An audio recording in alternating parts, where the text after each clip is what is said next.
Lights, camera, action.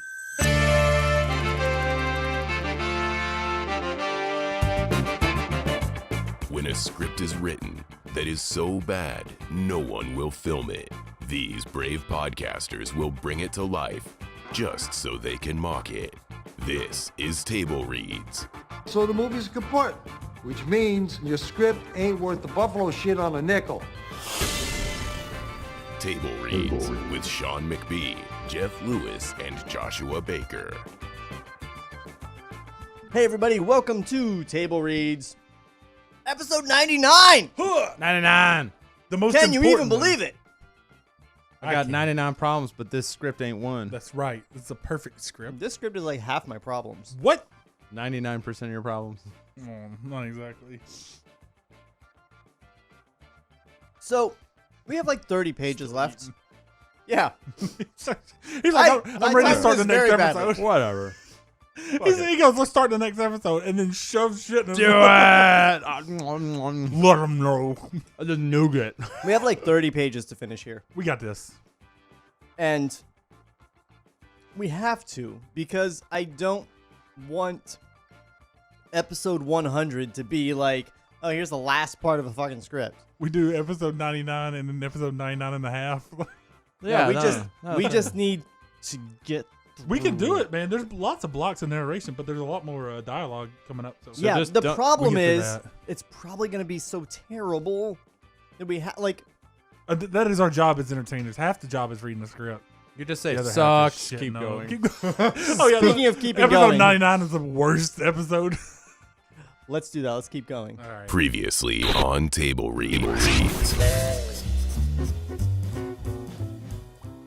All right, so Indiana Jones started at a haunted castle for some reason, moved on to his school where he learned about the possible presence of the legendary Sun Wukong and his immortal peaches in Africa. He then went to Africa, was followed by his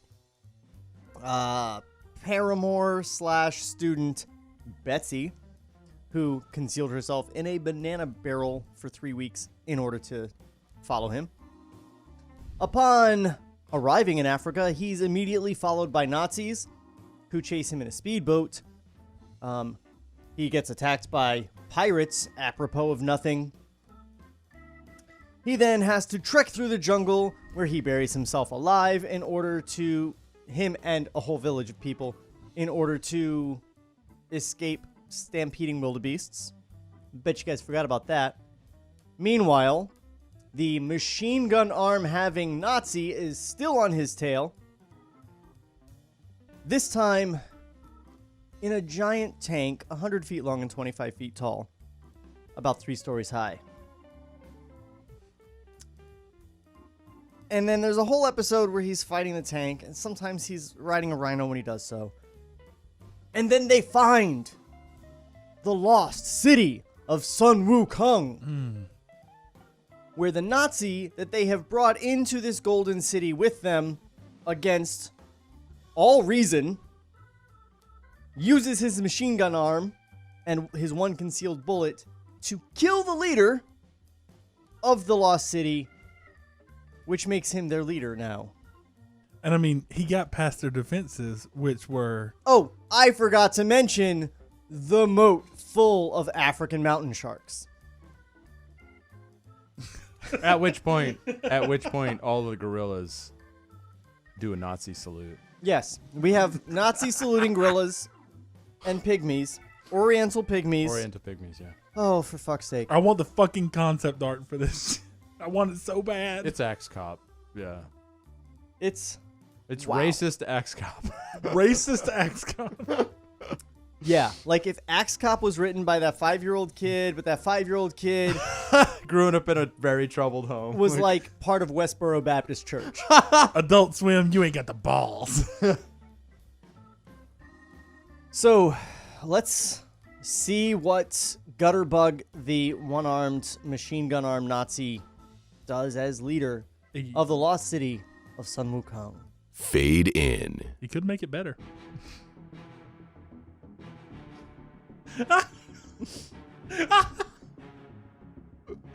Took a second for that to sink in. You know, No, that's... People love me because I'm from outside the system. I'm not a politician. This is why they love me as their I leader. hate sharks. They're draining the swamp. And by swamp, I mean moat. The shark mode. Transit mode.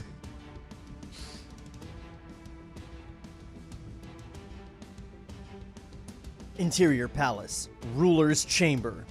A beautiful, expansive chamber filled with tapestries and artwork. Gutterbug sits in an elaborate golden throne. He has donned a ghoulish new outfit. The robes of Bobala, the dead ruler. Gutterbug is being attended upon by several villagers who bring him countless plates of food. He is surrounded by several women. 800 women.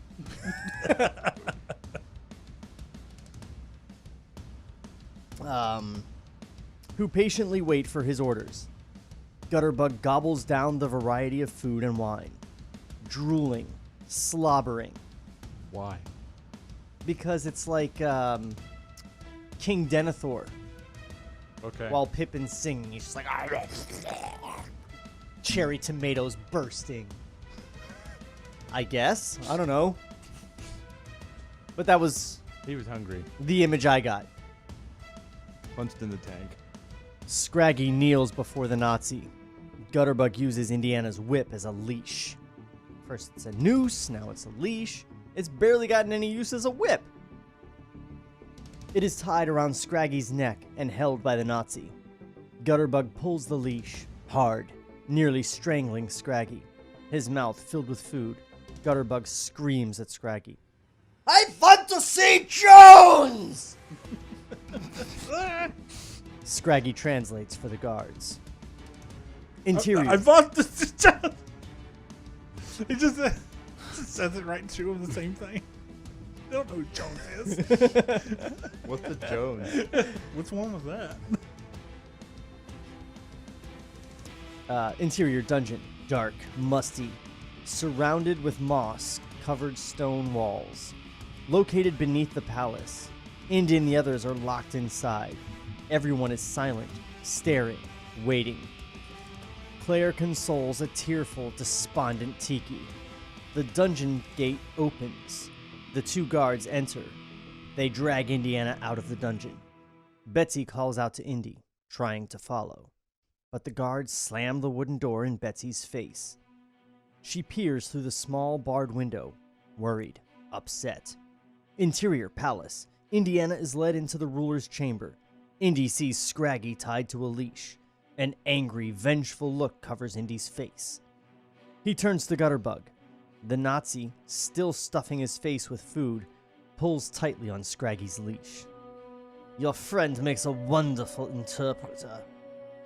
Indy's eyes burn. Gutterbug gulps down a glass of wine. Liquid spittles from the sides of his mouth. He looks at Indy. You know, real quick, I just realized this is what the ghost was doing. While Indy was fighting the dogs and the suits of armor, the ghost was sitting there just like, It's just the beginning of the movie again. It's synergy. Oh shit, he is an It's artist. symmetry. Everything I said about the script, I take back. This is a masterwork. It's true art when you were staring at shit and it turns out to be art. I'm waiting for Gutterbug to die as he falls into a time machine and becomes the ghost in the beginning of the movie. I've always loved Ireland. Because a time machine is the last thing that this script, hasn't given us yet. True. Or space. That.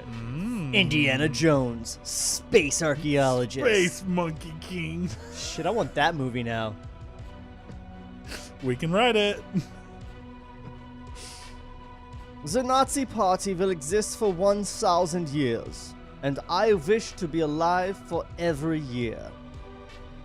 That is a favorite philosophy of our Führer. Your Führer's philosophies belong on a bathroom wall.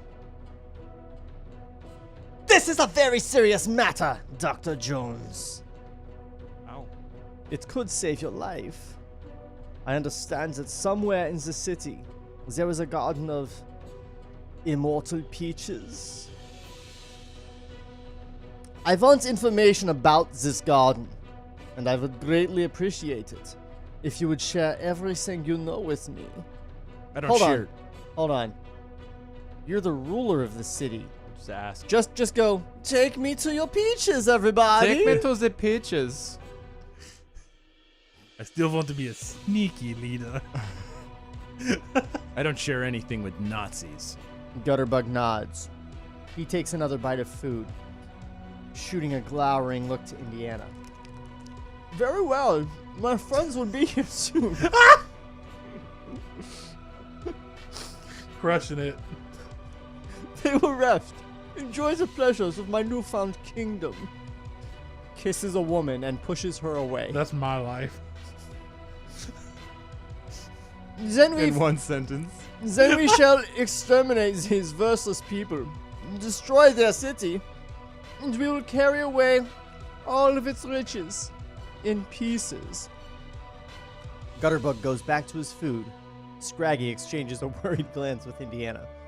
Cut to the Nazi army, traveling along the narrow mountain path.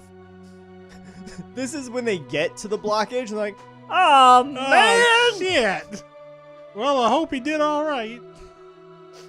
I hope he remembered to hide a bullet in his mouth. Did he do the old Nazi bullet tooth trick? Bullet tooth Nazi. Classic Gutterbug.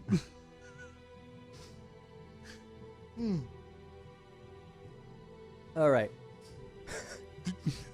Check chat.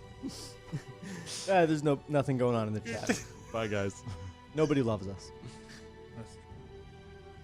They like your things. They are more than halfway up the mountain. Lieutenant Mephisto rides in the front jeep. He looks to his driver, who reports to Mephisto. All right, I think you're the only one that hasn't been a German yet. You be German.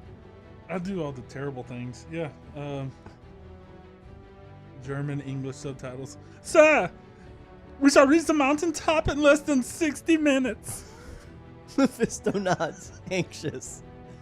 Cut to the Lost City, Colosseum. Shut up, that was flawless. An enormous stone arena, that's what a Colosseum is, located in the center of the city.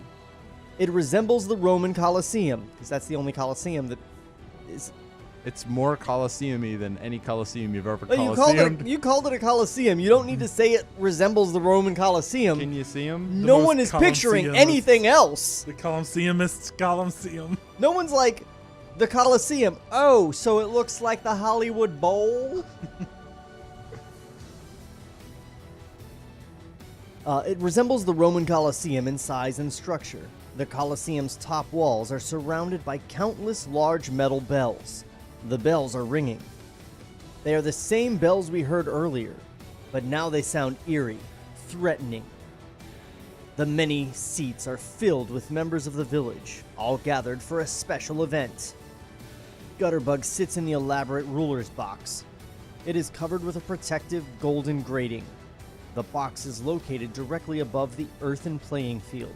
So, okay, when he shot the ruler, they said these guys aren't used to violence. And yet, the ruler's viewing box has a protective grid around it? Where they have We're arena really not combat. used to violence, but we should put this guy in like a bulletproof enclosure, right? Because you never know when someone's going to throw a moat shark up there. This is also arena, right? Like, are we about to see like some blood sport shit? Oh, this is the Coliseum. It's a hugging contest. Ah. Gold bars wouldn't do much to protect you. I mean, you could be like, Gold Yeah, is a they're very pretty soft metal. yeah. Oy vey.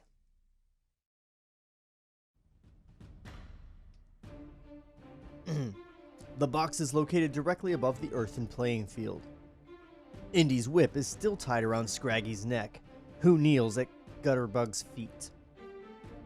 Two guards lead a shirtless Indiana Jones into the playing field. They bring Indy to a steel cage, located directly below Gutterbug's box. Inside of the cage are two enormous buffalo, angry, restless. Betsy, Claire, Tiki, Kejor, the remaining pirates and crew members, all helplessly watch from inside of a large metal cage. The cage is suspended in the air, dangling over a deep pit. It is filled with countless man-eating tigers. Countless. Yeah, Countless. just tigers piled on each other like anxious scorpions. A tiger pile. Oh, finally, men. How long do they stay there? There's nothing but pygmies and gorillas.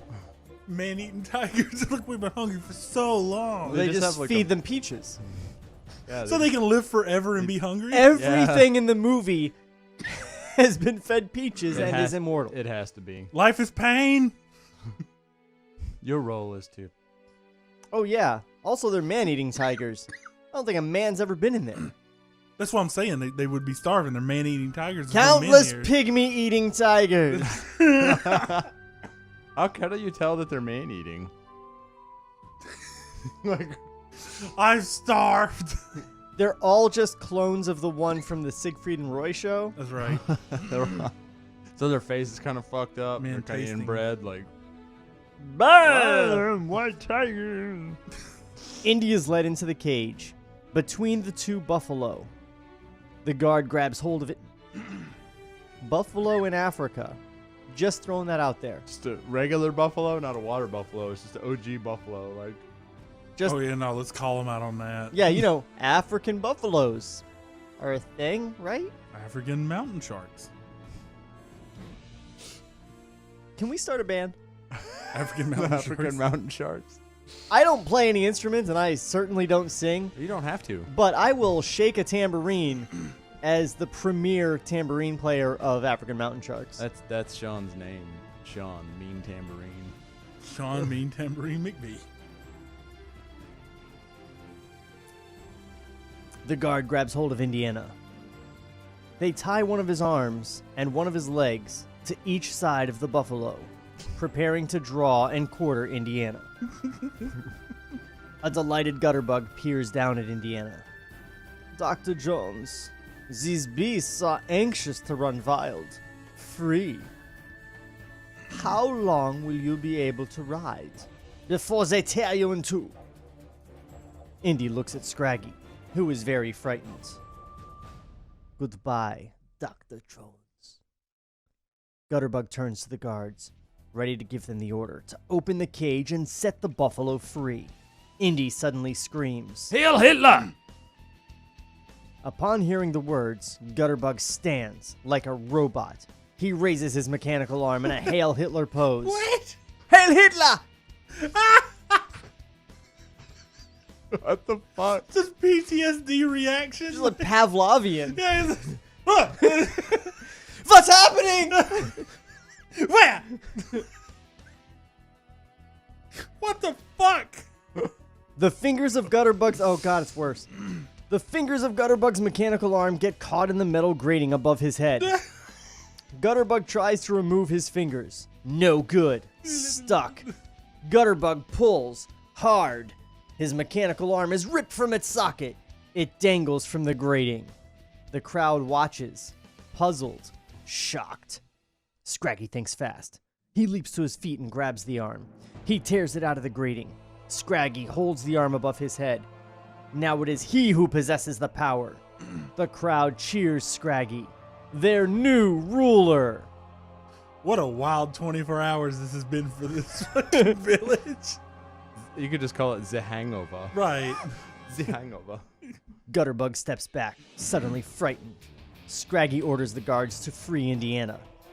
The guards hurriedly untie Indy from the buffalo. Gutterbug turns, running out of the Colosseum. Scraggy screams to the people, motioning them for them to follow Gutterbug. Several people leap from their seats, chasing the Nazi. Exterior Colosseum. Gutterbug dashes out. A crowd of villagers follow him, in hot pursuit. Gutterbug runs toward the city gates. He runs through, escaping the city. The crowd pauses, stopping. They'll go no further. They scream and shout at the departing Gutterbug, who disappears into the mountains. Wow, he ran really fast. So Does fucking he have fast. robot legs too? He must. Gun robot legs. They're feel like- 100-foot-long legs. I feel like the Germans do not move as fast as the gorillas. Interior Colosseum. Indiana rejoins his friend on the playing field. They have been freed from the cage. Scraggy gives the whip to Indy. Indy is impatient, worried. He looks at everyone. Nazis will be here soon. We gotta move fast. Suddenly, Scraggy gives Gutterbug's mechanical arm to Tiki. Did I say suddenly? Out of nowhere? The pygmy nods. He understands. Tiki raises the arm toward the people. They cheer Tiki, their rightful ruler. Tiki pulls back and throws the mechanical arm high into the air. It soars several feet, flying over the Colosseum walls. Whoa! The Colosseum walls are 7 feet high. That's hard for pygmies, man. What the fuck? Exterior city. The arm flies through the air. It lands into the moat. Thank God. The arm is attacked by a horde of hungry sharks. They tear it to pieces. Why would they tear apart metal? They're metal-eating African mountain moat sharks. You're gonna have a hell of a time making the graphic for this one, bro. Dude, he's gonna have so much fun. You could get like the Terminator arm that came off. They're Like Nazi. Photoshop. They're Nazi robot sharks. They're on loan from the Nazis. That's right. No, they have betrayed me. We had an understanding. Cut to exterior mountain path. The Nazis have arrived. Oh, now they just got to the blocked We part. did it! I thought I was joking before and that we were seeing them having already crossed the blockage, but now they're just getting to the blockage. This is worse than our jokes. Why would you waste film on this shit? The Nazis have arrived at the section of path that is blocked by the avalanche. Their other vehicles and troops have pulled back a few hundred feet from the avalanche. Several sticks of dynamite have been placed beneath the avalanche. The TNT is connected to a long fuse that extends along the path. Lieutenant Mephisto stands at the fuse's end. He strikes a match, preparing to light the fuse. The match flare is inches from the fuse. Mephisto is interrupted by a familiar voice. It is Gutterbug. Mephisto blows out the match. A soaking wet Sergeant Gutterbug slides down the edge of the ravine. He still wears the colorful, elaborate robes of Bobala. Mephisto is puzzled by Gutterbug's bizarre appearance. Gutterbug stops in front of Mephisto. Gutterbug attempts a Hail Hitler, but suddenly realizes that his mechanical arm is gone.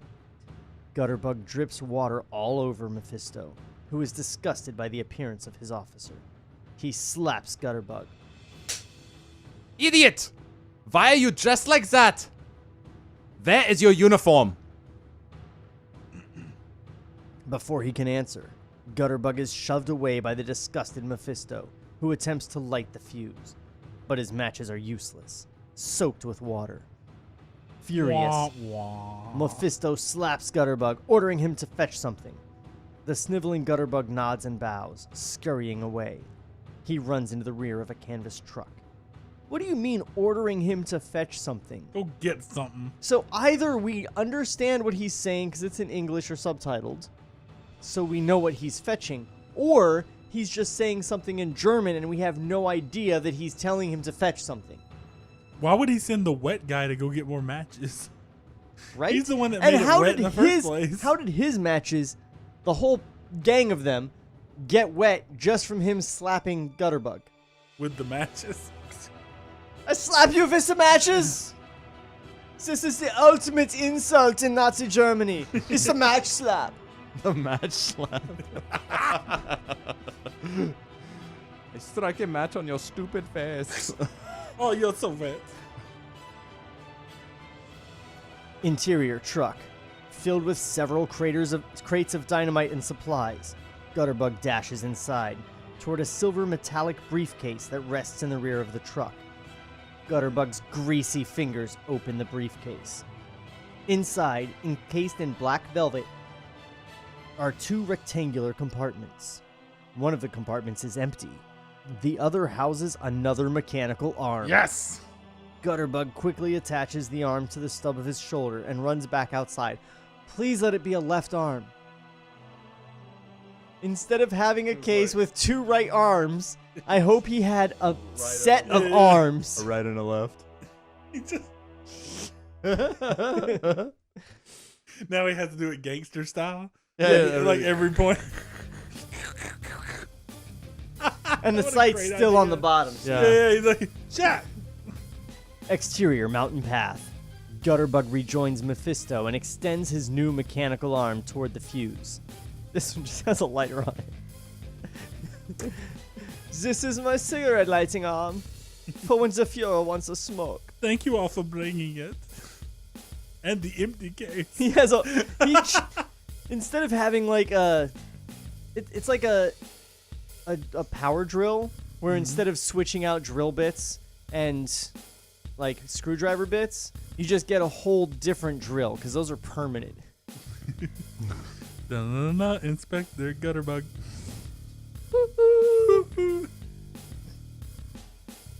Gutterbug points his finger. He squeezes a lever located on the palm of the mechanical arm. A bright, jagged line of electrical current shoots from the arm's finger. The electricity lights the fuse. It burns. This is my taser arm! This is amazing. It's meant to be non-lethal. Amazing. He's a wizard. This is the arm for crowd control. Magic missile. You know how like the Nazis want to take non-lethal methods?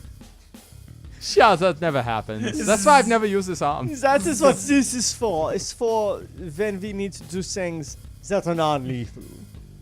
Like Nazis do, you know.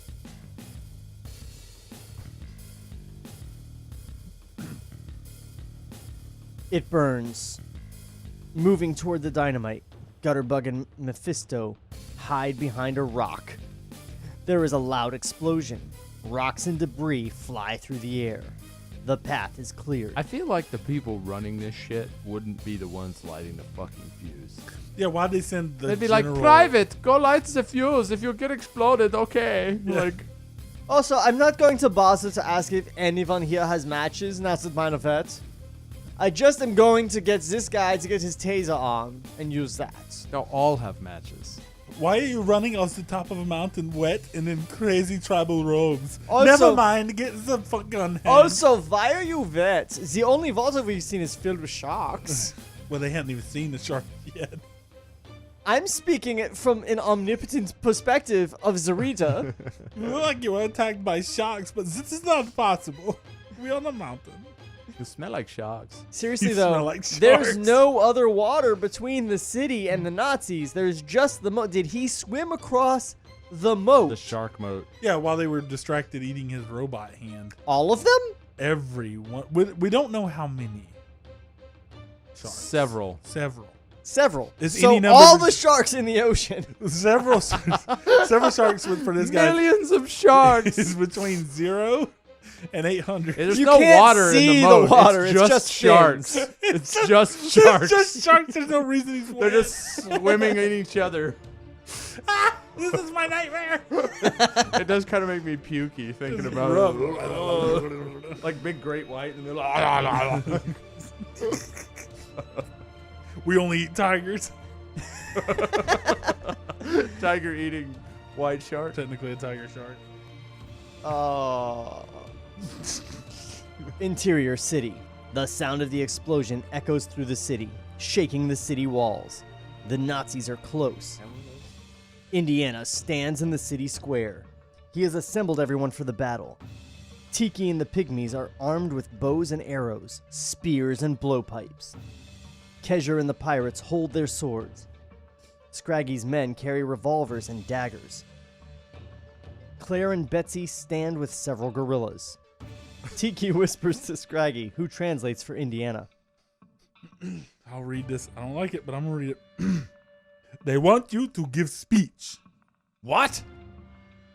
Before battle, General always gives speech to inspire troops. General, who the hell do they think I am? Custer? But all eyes are on Indiana, depending on him. Indy sighs, trying to think of something to say. He mumbles to Scraggy. Geez, the only speeches I remember are from college. I played ball. Indy, it's okay to say anything. They cannot understand you. That's true.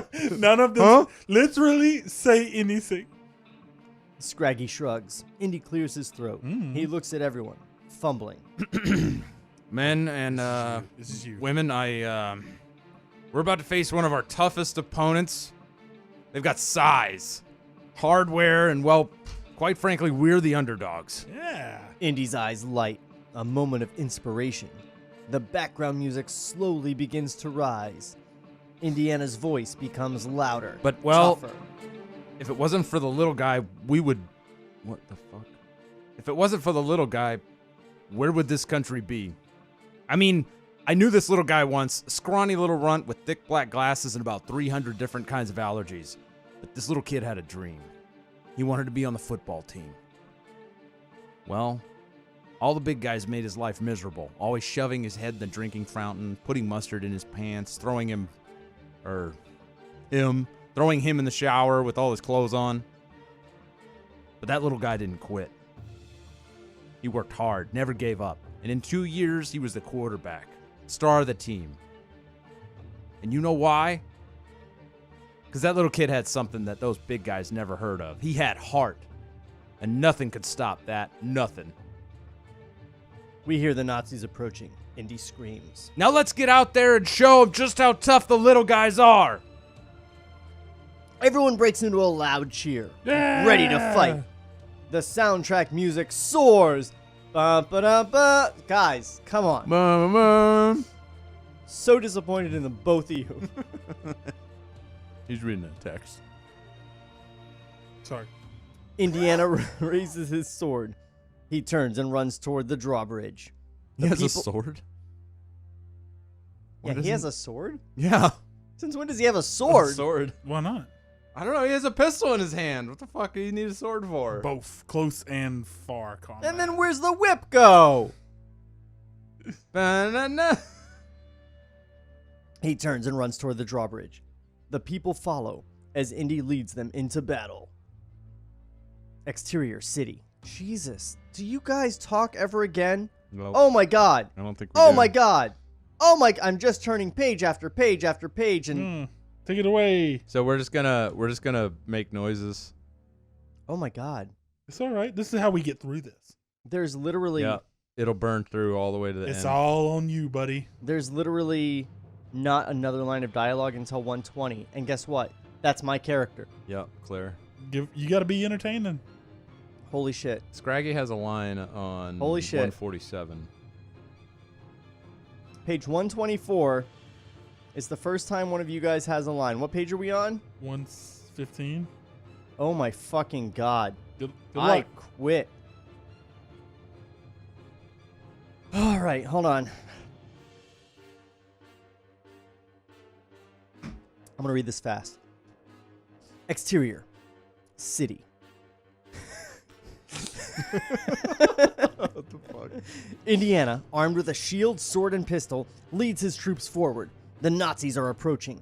Lieutenant Mephisto rides in the front jeep, which is mounted with a large recoilless machine gun. The entire Nazi army is behind him. Mephisto's jeep begins to cross the drawbridge. Why don't you just pull the drawbridge up? Moving toward Indiana and the others, the recoilless machine gunner opens fire on Indy and the troops. Bullets bounce from Indy's shield. Several of the pygmies are hit, falling to the drawbridge. An angry pygmy throws his spear. It hits the machine gunner through the heart. The jeep continues to drive forward, headed straight for Indiana, who leaps onto the jeep's hood. Indy's troops split into groups, dashing around the speeding jeep to battle the oncoming Nazis. Indiana crawls along the jeep hood toward the Nazis. Mephisto attempts to shoot Indy. The bullets zip through the windshield, whizzing by Indy's head. Indiana grabs Mephisto. He pulls the Nazi over the windshield. Indiana and Mephisto tumble along the jeep's hood, fighting, struggling for the gun.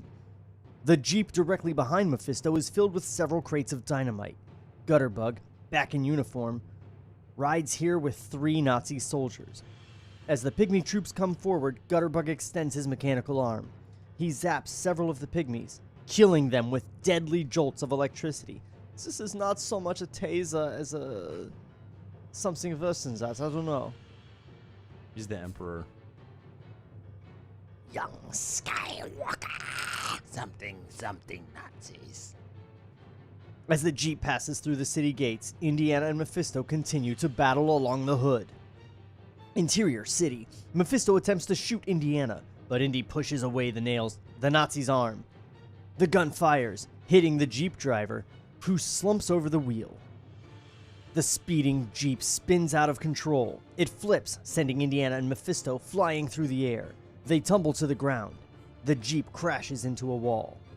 A shaken Indiana gets to his feet. Mephisto lies a few feet away, out cold. Suddenly, a blast of electricity bursts into frame, sparking the ground beside Indiana. Indy turns and sees Gutterbug. The Nazi's Jeep has entered the city. Gutterbug points his mechanical arm toward Indy. Another electrical shock ejects from his finger. Indy dives. The shock tears a smoldering hole through the building behind him, only inches above Indy. Where is he getting the power? Why did he bother with a fucking machine gun? Really? Like, he's got a lightning cannon. It's a plasma cannon, Yeah. basically. And yet, here we are in 2019, and no such power-generating thing is gonna be that portable. No, not that small and attaching as a hand. This is insanely insane. Chris Columbus... Meanwhile, the Nazis begin to unload the dynamite from Gutterbug's Jeep. They unwrap a long section of fuse from a large coil, placing the fuse along the ground. Indiana is running for his life. Gutterbug is directly behind him, in hot pursuit. The Nazi continuously fires electrical shots at Indiana, because his batteries do not run dry. The thin lines of electricity whiz by Indy's head, his arms, his legs, just missing Indy. A cat and mouse chase begins as Gutterbug pursues Indiana throughout the city. Cut to Tiki and several pygmies. They have climbed to the top of the city walls. From here, they guard and defend their city. Crowds of Nazi troops are on foot, running toward the city walls. The pygmies shower the Nazis with arrows, spears, and poisonous darts. The Nazis fight back with machine guns and rifles. A heated, bloody battle. Cut to Scraggy and the crew members. They stand at the city gate, protecting the city entrance. They hurriedly load a large wooden catapult with a huge ball of hay? A crew member torches the hay. Okay, that's better. It bursts into flame. Scraggy cries, "Fire!" His men launch the fireball. It sails over the city walls. The fireball lands directly onto a speeding Nazi Jeep. The Nazis and Jeep catch fire. The vehicle loses control. The flaming Jeep crashes into the side of the mountain wall. Cut to a Nazi tank rolls toward the city, its gun barrel aimed at the city walls. Camera pans away several feet ahead of the tank. Camera moves upward to the mountaintop above the path. Claire is here. A group of gorillas are beside her. The apes each have a tight hold of individual sections of hanging vine. They stand at the edge of the ravine. Claire looks to the opposite ravine. Betsy is here. She stands with another group of gorillas, who also securely hold lengths of vine. On the mountain path, the Nazi tank passes directly beneath Betsy and Claire. The two women turn to the gorillas. Emitting gorilla grunts, moans, and motions, Betsy and Claire... Betsy also now speaks gorilla. Well, it makes sense. I mean, she'd been shacking up with him for a minute, so... Betsy and Claire communicate with the apes. The gorillas listen, nodding, understanding. When the tank is directly below, Betsy and Claire order the gorillas to jump. The apes swing from the mountain, riding the vines, toward the tank. The gorillas land on the tank. They climb aboard, exploring the tank's surface. Interior tank, filled with Nazis. The gunner looks into the periscope. He is met with the reflection of a snarling gorilla's face. He screams and jumps back. There is a sound of ripping metal. Suddenly, the tank's top hatch is torn open because gorillas are that strong. They're balsa tanks. All of them. Countless gorillas pour inside. The apes attack, overpowering the Nazis.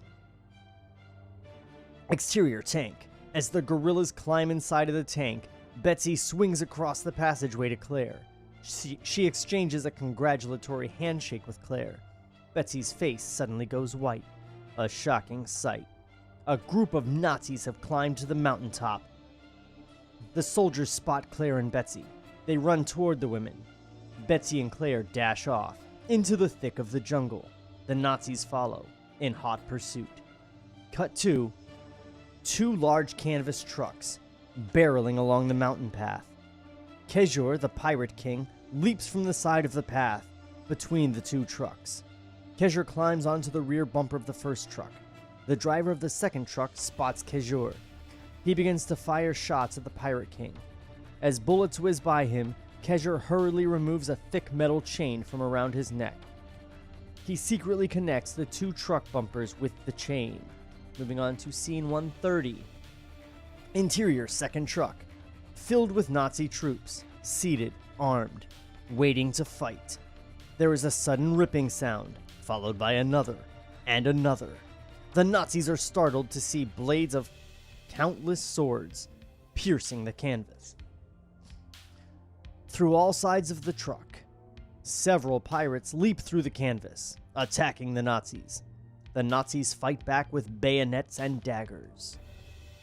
Aren't bayonets typically mounted on guns?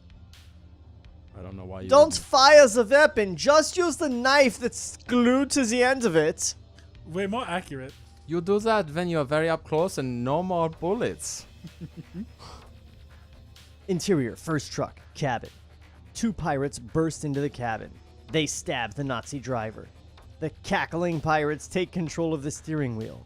They madly steer the truck toward the steep edge of the mountain path. The first truck plummets over the edge. The second truck, attached by the metal chain, follows the first truck. The 2 canvas trucks fall into the moat, splashing into the shark infestia waters. It does say infestia. Cut to interior, the city. The Nazis have planted an enormous pile of dynamite on the palace stairs, enough to destroy the entire city. What the fuck? So look, here's what we want to do. We want all of this gold. But, taking over the city and cutting it all down and carrying it is too much. We should just blow up the whole thing and then just spend the next 30 years scouring the jungle for all of the pieces. All of the nuggets. This is how we should do things. It's called German efficiency. That's what it's labeled as in the handbook. The TNT is attached to a long fuse that stretches hundreds of feet over various sections of the city. The Nazis light the fuse end. It sparks, ignites, burning fast. The Nazis turn and run. Gutterbug continues to chase Indiana. Blades of electricity shoot from the Nazi's arm. Indy ducks, dodges, avoiding the electrical jolts. Indy spins around a building corner. He spots the burning fuse. It stretches along the ground, moving up over a wooden fence. Indy dives and stomps out the fuse, but Gutterbug, who is directly behind Indy, relights the fuse with a shot of electricity. Before Indy has a chance to stop the fuse, Gutterbug aims at Indy. Indy leaps over the fence. Gutterbug shoots. The fence is splintered by the powerful electrical blast. Indiana runs into a small alleyway. You know what? Gutterbug is really all Marty needs in 1955. He doesn't need the clock tower and all that shit. Right. Just like, hey, Nazi asshole! What did you call me? 88 miles an hour. Back home. It's true. Now we're making Back to the Future better. Yeah, with Nazis. It's what it was missing all along! Well, you make movies better. Just add Nazis. Not the Iranians. We're, that's what we do here on Table Reads. We improve everything. Thanks for watching. You know what? Next time, let's tackle Godfather Part 2. We can improve that shit. Because you know what? There's no Nazis in it. Nah, let's start Godfather Part 1. You know what? Cut the wedding scene in half. It was kind of long. It was art. And at the end, when he's with his grandson, he's eating a Nazi. And then that's why he dies. The little insecticide gun has like a swastika on the side. Sonny goes into the bathroom, pulls a Nazi from behind the toilet. We're making it better, guys. Sprinkle the Nazis liberally. Cook on, put in oven for 4,000 degrees. Oof. Oh boy. I think you mean shower. We did Harmless it. shower. No, no, Nothing he to did it worry back. about. Oh, this is a big problem. Too soon? Too soon. I lost my place. Oh, yeah. Scene 14140. What? No. We're skipping. God, I wish. Indiana runs into a small alleyway. The burning fuse stretches up along the alley wall, moving to the rooftop. Indy begins to climb the ancient golden bricks that protrude from the wall toward the roof. Gutterbug appears. He shoots at Indiana, who avoids the blast by leaping onto the roof. Gutterbug hurriedly begins to climb the wall, following Indiana. So Indiana Jones is on this building made of gold, which is very conductive to electricity. And I have this electrical. I'll just chase him. It's fine. Really, he could just go. And He would have already vaporized Indy by now. Like, I don't get it. He can precision light a fucking fuse that's like way the fuck over there with his lightning bolts. But Indy moves faster than lightning. Like, he sees it coming and he moves out of the way. Yeah, and he got manhandled by a pair of gorillas when he got here.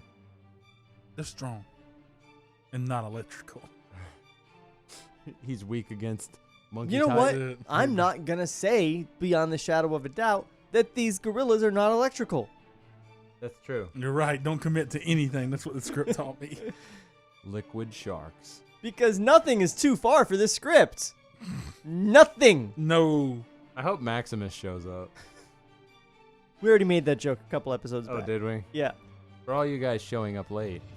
We wanted him to show up during the giant tank scene. Oh, yeah. Yeah. He just shows up. What the fuck is this?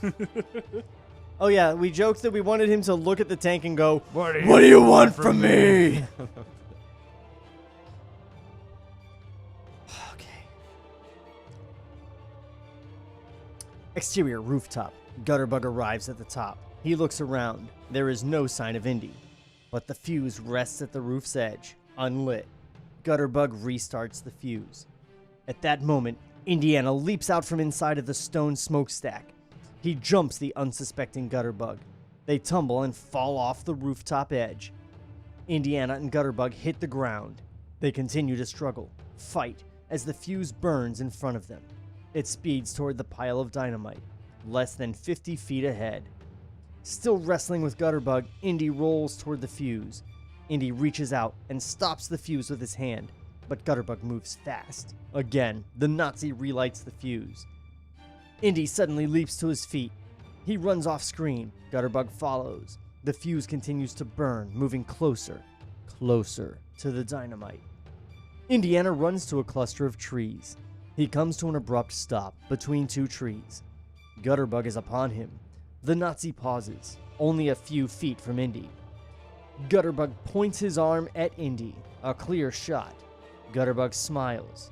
Indiana is trapped. The fuse is now only a few feet from the dynamite. It will blow at any second. Gutterbug shoots, moving. Also, can I just... I'm in the city. It says going to blow up as soon as this fuse hits the dynamite. It's very close now. He keeps putting it out. I keep relighting it. And I'm not going anywhere. I'm staying in the city. I see no problem with this plan. It is my city after all. If I can't be your ruler, no one can. No one can rule this place. And also, I would like to be spread across the countryside, please. You will rule the name Gutterbug. As much as I did in elementary I school. hate the room Gutterbug, yes. Gutterbug shoots. Moving like lightning, literally, Indy leaps out of the way, revealing a large lake behind him. How does this man's body block a large lake? It's all about spatial awareness. It's too late for Gutterbug. The electrical current hits the water. The Nazi's body surges with electricity. That's not how it works. Oh, yeah. It's not. He's not in the water. He's shooting lightning at the water. No. Come on. That's not how this works at all. Sean, just read him out. He dies in the mountaintop lake.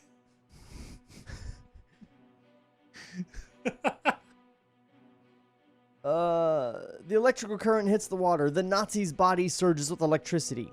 Gutterbug fries. Yeah. He shivers, shakes, frozen as the powerful electrical current flows through his veins. Smoke billows from his body. His mechanical arm suddenly explodes. Gutterbug's charred body falls, face down, electrocuted. Uncle Owen. Antoine got a little hot under the collar. In the old town tonight. Indiana leaps to his feet, suddenly remembering the fuse. It is now inches from the TNT, several inches, so you have time. Indy can't get to it in time. He grabs his whip. His arm snaps forward. The whip cracks. It slices the remaining fuse in two. The fuse fizzles and goes out. The city is saved. Indy sighs. There is a gunshot. A bullet whizzes by Indy's head. That was a real short-lived victory. He turns. Mephisto, bruised and bloodied from the Jeep accident, stands several feet away. So, like, next town over.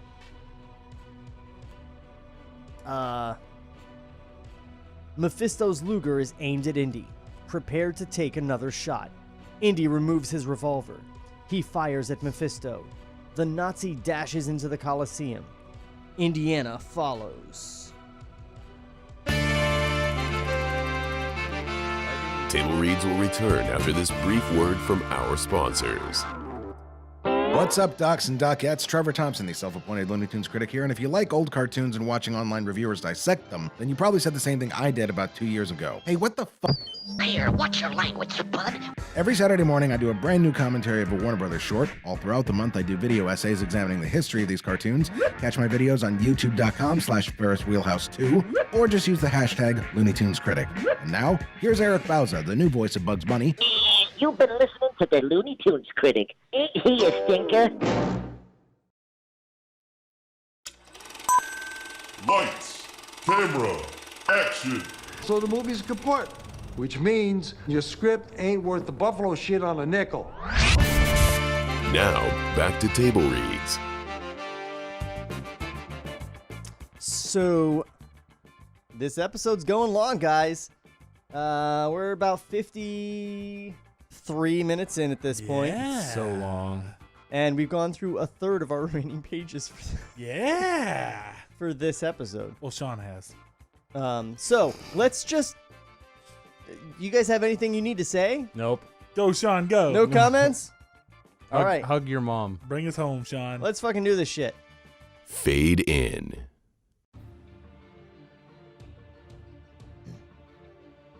Cut to Tiki. Battling the oncoming Nazis with his sword. He has one too. Tiki fights hard, fast. He manages to defeat many Nazis. But the sword is suddenly knocked from Tiki's hand. A troop of Nazis come toward him, their eyes murderous. Tiki is trapped, helpless. Interior city. Scraggy and his crew members load another fireball onto the catapult. Scraggy cries, "Fire!" The fireball flies over the city walls. It lands directly in front of the Nazi troops who are about to attack Tiki. Many of the soldiers catch fire. The others run from the flames. Tiki is unhurt. He rejoins his friends in the battle. Cut to Claire and Betsy. Breathless, frightened, they continue to run through the jungle. Run through the jungle. The Nazis are a few feet behind them, moving fast, getting closer. The women turn a corner, scramble through a... Oh, hold on a second. Sorry, here's the script for those of you watching the video. I keep forgetting to turn it on. This is our first time. It's gonna take some getting used to. I'm sorry. Come back, Chris. We're on scene 136. Mm-hmm. Moving fast, getting closer. The women turn a corner, scramble through a section of bushes, and find themselves face to face with another troop of Nazis. Claire and Betsy stop, trapped, surrounded by Nazis. The soldiers move toward the women. The Nazis' eyes are lecherous, hungry. Claire whispers to a trembling Betsy, "Do exactly what I do." Betsy nods. The Nazis move closer. Claire looks to the sky. She begins to make bizarre, high-pitched noises.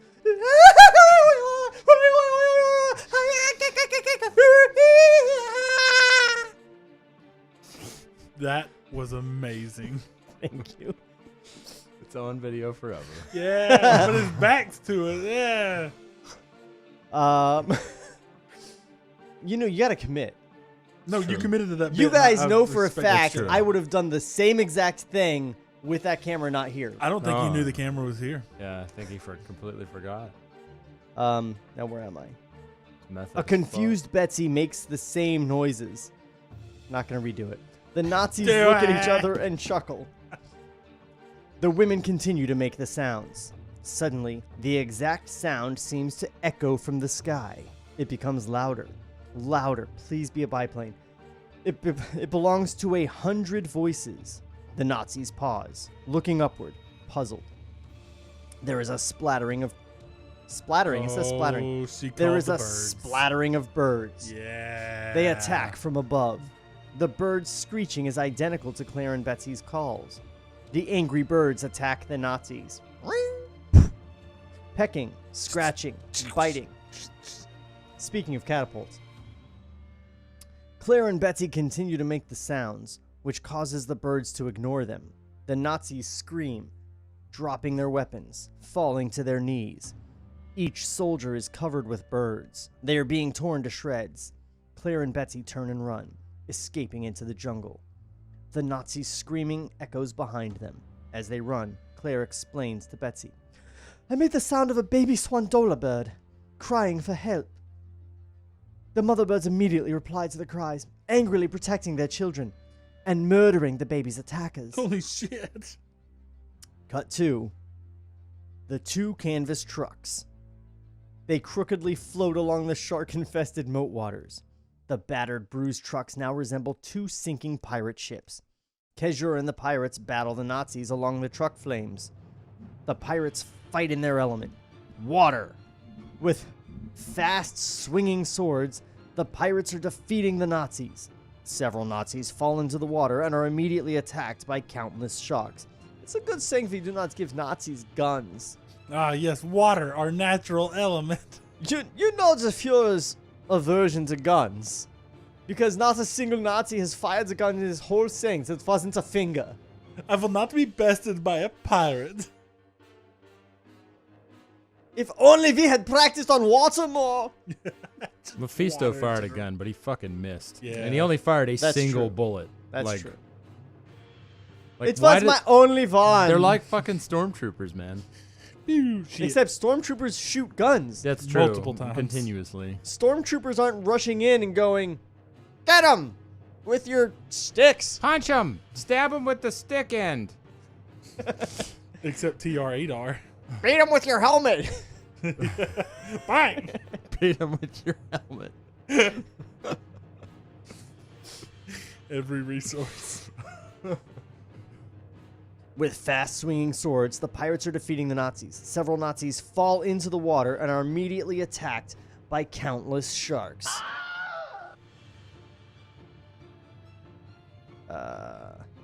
Damn it, I lost my place. Damn it. Oh, there we go. At one point, Kejur falls into the water. several sharks come for him. The Pirate King disappears beneath the water surface. A few of his men pause, worried if he's down there making shark noises. Suddenly, Kezor leaps out of the water. He holds a live shark in his hands. The crazed Kezor takes a bite from the shark. He tosses the fish back into the water. Kezor chews and swallows the raw shark meat. Blood spills down his chin. Kezor resumes his fighting with the Nazis as the two truck frames continue to sink. Amazing. Fucking. Oh, God, yes. I want the fucking movie. It was worth it. All the shit, all the fucking blocks of dialogue you've been going through. That's what I wanted. Cut 2. Yes! Interior tank. Several Nazis are sprawled on the tank floor, unconscious, undressed. Oh, perfect. Camera pans upward. The guerrillas have taken control of the tank. Yes! They have dressed themselves in Nazi uniforms. Yes! God damn it! This is the most insane thing I have ever read. Best thing I've ever This seen. is more insane than the end of Gladiator 2. I can't wait to listen to this. What the fuck? This is amazing. It's incredible. I'm coming around to love this movie. It's incredible. There's no reason not to. My face hurts. Why are the gorillas? Why? Why? Shut up! Stop ruining my movie. Ungo, we have to drive this big machine. You clearly need to wear those clothes to do so. They had clothes. They're just Put on imitating clothes. them. You're out of uniform. Hitler. Hitler. And there's a fucking samurai pirate biting a shark and shit. This is the best thing that's ever happened to me. Okay, moving on. Make this fucking movie, you cowards. Exterior tank. As the battle rages around them, the guerrilla tank makes a sudden U-turn. Wait, hold on. No. Where are you? Does it say gorilla It tank? says gorilla's tank. Yeah, sorry, I but skipped gorilla, the gorilla alphabet. tank makes No, it better. no. Just making it better. No, 142 interior gorilla tank. Yes! Yes! Okay, we're on the 139 right now, though. Woo! As the battle rages around them, the guerrilla's tank makes a sudden U-turn. It heads straight for the second Nazi tank. Interior second tank. The Nazis stare through their periscope, puzzled by the sight of their own tank coming toward them. Exterior tank. The guerrilla's tank fires a direct shot at the other Nazi tank. Blam! The Nazi tank is blown to smithereens. You have a mute button, buddy. Interior guerrilla tank. The guerrillas break into a victorious cheer, jumping, screaming. They're still wearing Nazi shit. That's why I moved it. I moved it back so it That's could hear your amazing. excitement. No way, they can't hear me through y'all shit. Oh, my face hurts. Interior Coliseum. Indiana walks across the Coliseum floor, revolver in hand. He forgot he had that, apparently. He moves slowly, cautiously. He is looking for a sign of Mephisto, but everything is silent, calm, deserted. Mephisto sneaks along the top wall of the Coliseum, hiding behind the row of surrounding bells. Bells! Like in the haunted castle, there were bells with dead people in them. Do you remember? Shut up. Get back to the gorillas. Less bells, more gorillas. More gorilla tank. Man, for those guys that ditched the live stream, they are missing They the fucked up. fuck out. The gorillas out tanked another tank full of trained soldiers. They were just monkeys beating on shit. And They're apes. Holy shit. That's amazing. They're well-dressed apes. The Nazi unlatches the chain that holds all of the bells in place. The bells begin to fall, thundering down the Colosseum stairs. like the bell in the tower in Batman. Yep. Dung, dung, This dung, is dung. Batman. This is exactly Batman. I don't see any difference. Indy covers his ears. The sound of countless clanging bells is nearly deafening. He turns, seeing the enormous bells rolling toward him. Like a boulder? Indiana begins to run. Giant rolling bells chase him from all directions. Indy twists, turns, leaps, in an effort to avoid being crushed by the heavy bells. Mephisto watches from above, smiling. Bells don't roll like that, though. By virtue of being bell-shaped, they just go in a circle. Yeah. No one's buying this, Chris. Get back to the gorillas. What if Get they're- back to the what if- gorilla What if tank. they're not bell-shaped? What if they're like... I want to see those gorillas throwing sharks at Nazis. Riding them into battle. Like rhinoceroses. Using them Yes. as weapons. Yes, they're fucking hitting people with sharks. We get bit. Riding rhinoceroses, swinging sharks around. Give us the movie we deserve, Chris. God damn it.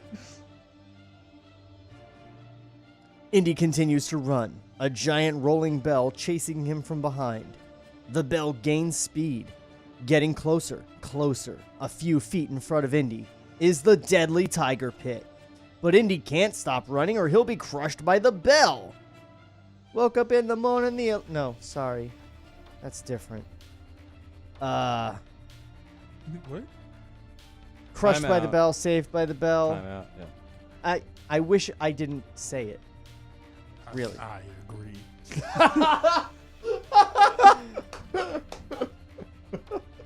Less bells, more gorillas. More gorillas. Get back to the fucking monkeys. Indiana leaps into the pit. The bell rolls directly over the pit, but Indiana is safe. There is a 5-inch drop from the ground to the pit's overhead metal bars. Indy lies on the bars, safely above the countless tigers. No one said anything about metal bars above the tiger What pit. good's a pit if you can't fall Throw into people in? it? Yeah. What good's a pit if you can't fall into it? Like, do Like, these It's every weekend at the bar. Garbage that's- ass pit. That's just where we keep the Yeah, tigers. yeah. In hole with You wouldn't want to more fall hole. in that pit. I mean, that's dangerous. Like The the pit of tigers is like a natural formation to them. Yeah, they just pop up over Oh time. shit! Another fucking tiger pit. It's like when you go to like a real fancy restaurant and they've got like a stream in the floor and you can like walk over as the koi go underneath yeah. you. Yeah. Now It's you're like that, talking. but you know, Art. tigers. The bells have all come to a stop. They lie around the Colosseum ground. Still, only one bell gently rocks. It slowly teeters on the Colosseum stairs. It hasn't yet rolled off. Indiana begins to climb out of the pit when suddenly another gunshot rings out.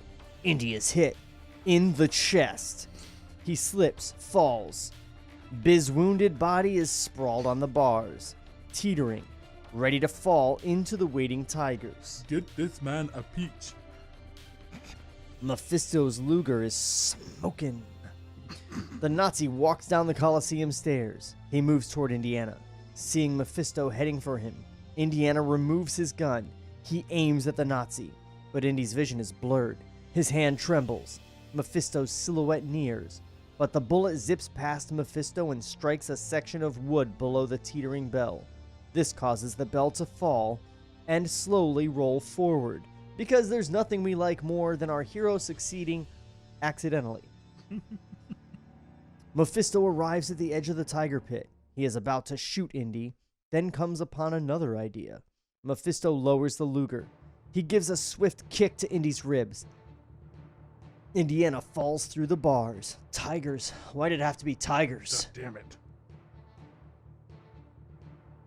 His arm shoots out. With his last bit of strength, Indy's hand grabs hold of a bar, clutching on for dear life. His body dangles over the tigers. They snap at his legs, hungry, growling. Mephisto smiles. He steps on Indy's fingers, grinding them beneath his boot heel. Indy cries out. He's going to fall. Mephisto pauses. He hears something behind him. A clanging bell. Getting closer. Louder. Mephisto turns. He sees the giant bell coming at him. only inches away. There is no time to move. The bell rolls over Mephisto, knocking him into the pit. Mephisto falls through the bars, inside the pit, into the middle of the hungry tigers. Mephisto screams. I hit the wrong button.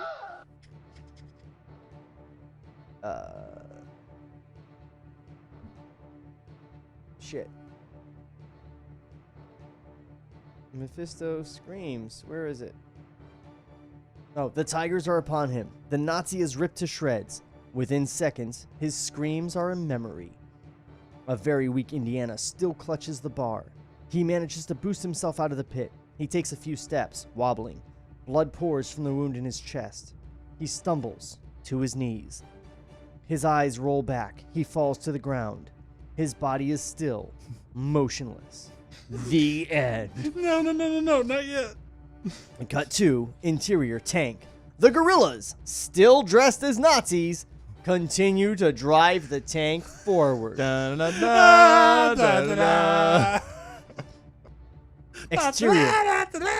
Exterior tank. The tank speeds toward the rows of charging Nazi troops. The Nazis stop, shocked to see their own tank coming at them. But the tank continues to bear. I want one of the guerrillas to pop out of the hatch and, like, wave. Charge at them. Or Nazi salute. Nazi salute at the other Nazis. They have been taught how to do that now. Yeah. But the tank continues to barrel ahead. Many of the Nazis are crushed beneath the heavy tank treads. Others drop their weapons and run, frightened. Interior tank. The guerrillas are ecstatic, howling, cheering. Yeah, they are. They're excited. Cut 2. They're not used to violence. It's my fucking favorite thing that's ever been Cut put 2. on paper. Kejur and the pirates. They have defeated all of the Nazis. Hey. One of the canvas trucks is completely sunk. Only a small section of the other truck juts out of the water. The pirates cling to the fleeting safety of the sinking truck frame, which is surrounded by several hungry sharks. There are even too many man-eaters for the powerful Kejur to handle. As the frame continues to sink, the pirates' feet get closer to the snapping sharks. Suddenly, a rope drops from overhead. Kejur looks up. Scraggy and his crew members stand on the drawbridge. They have dropped the line. Kejur and the pirates climb upward to safety. On the drawbridge, Scraggy assists Kejur. Scraggy smiles, repeating Kejur's earlier threat. You owe me, old man. Kejur laughs. He embraces Scraggy. They are joined by Tiki and the other pygmies. A sudden calm, a sudden silence overcomes the city. The battle has ended. The Nazis have been defeated. The city is saved! But Tiki is solemn, distressed. He stares off screen.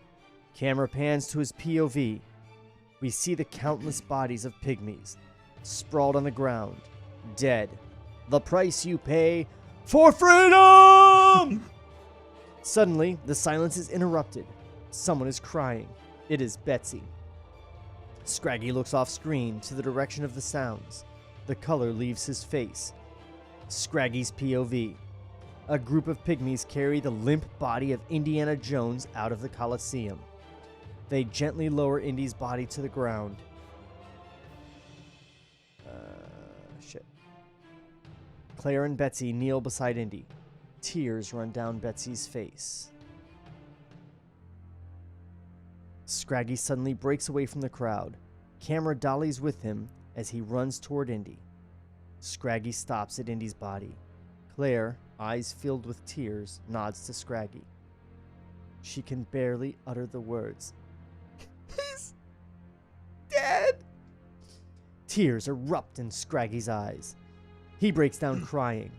A startled Kejur joins the others. Camera pulls back to an extremely long shot. The entire village gathers around Indiana's body. Everyone is solemn, silent, a slow dissolve. Close up, Indiana's body. It is lying in state, resting on a bamboo stretcher. It is covered with exotic, colorful flowers. Camera pulls back. Indy is being carried by several elaborately dressed pygmies. at the end of a long funeral procession. Betsy, Claire, Scraggy, and Kejor march beside Indy's body. They also wear the ceremonial funeral flowers. Behind them, the body of Bobala is being carried, and beneath the ruler, the bodies of all dead pygmies are being carried by the remaining villagers and gorillas. Hopefully some in Nazi attire. Still wearing Nazi attire. It is nighttime. All mourners are carrying flickering candles. At the rear of the procession, a lone pygmy strums an unusual string instrument. This creates a haunting melody. Camera pulls back to a long shot and we see the procession move through the city. The hundreds of flickering candles against the dark night sky create a beautiful image. The procession arrives at a large stone wall. It appears to be a dead end. Tiki walks to the wall. He falls to his knees and begins to chant. Claire, Betsy, Scraggy, and Kejor watch. There is a small rumble. A hairline crack begins to form in the mountain. As if it were being drawn by an invisible hand, the crack forms a large door in the wall. The door slowly opens. An almost blinding white light emanates from inside. Tiki enters. The procession follows. Interior, wall. The procession ascends a twisting stone staircase that spirals upward, where the light becomes brighter, brighter. At the stairway top, there is another doorway. Tiki and the others enter. Indiana's body is carried through.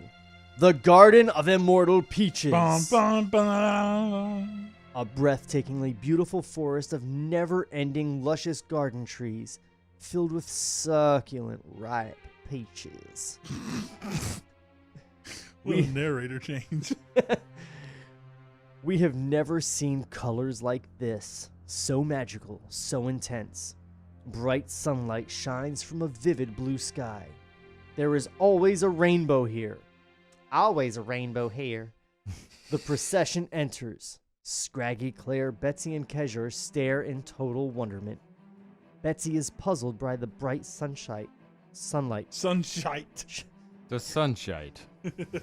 But it's the middle of the night. Tiki whispers to Scraggy, who explains to Betsy. Sun always shine in the Garden of Immortal Peaches. Claire nods. Kejor is memorized by the peach trees. His mouth hangs open. He turns to Scraggy. These are the peaches that make one young forever? No, you read that wrong. Read it like the song. Oh, sorry. These are the peaches that make one forever young. Forever young. Scraggy nods. I want to be forever young. Steve, one of these nods. peaches, man. Is it? They come from a can. Shit, we're devolving. Let's go. Tiki leads the procession to a clearing in the garden. Many freshly dug graves are here. All of the bodies are carried to separate graves, including Indiana and Bobala. A few feet ahead of the graves rests the largest peach tree in the forest. It is much wider and taller than the others. There is a small glass-encased tomb built into the tree. Inside of the tomb is a tiny skeleton. Oh, I know who that is. No more than 4 feet tall. The skeleton is adorned with a lion-skinned robe and a golden crown. In its hand, the skeleton clutches the famous golden hooped rod, a glorious, elaborate staff. An ancient inscription is etched in stone over the tomb. Pointing to the inscription, Claire turns to Scraggy. What does it say? Our Lord, our Master, Sun Wukong. The soundtrack music rises. It is the tomb of the Stone Monkey King. Claire exchanges an awe-inspired glance with Betsy, then looks to the still body of Indiana. Damn you, Jones! Why couldn't you be here to share this with me? The pygmies begin to lower the dead bodies, including Indiana and Bobala, into the ground. Tiki reads from ancient scripture. Scraggy sobs on the shoulder of Kejor, who continues to stare in astonishment at the peach trees. Suddenly there is a rumbling sound.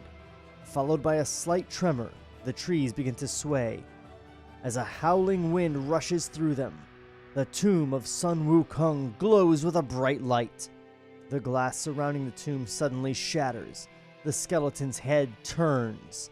Its body rattles, beginning to move. The skeleton steps out of the tomb. Zombie Monkey King! Ugh, stone zombie.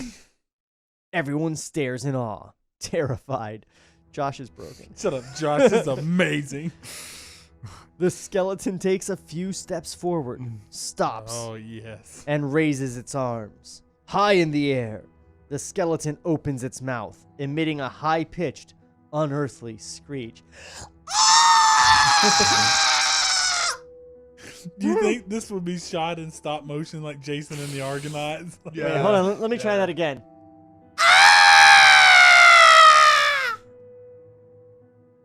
That's more unearthly, That was right? so good.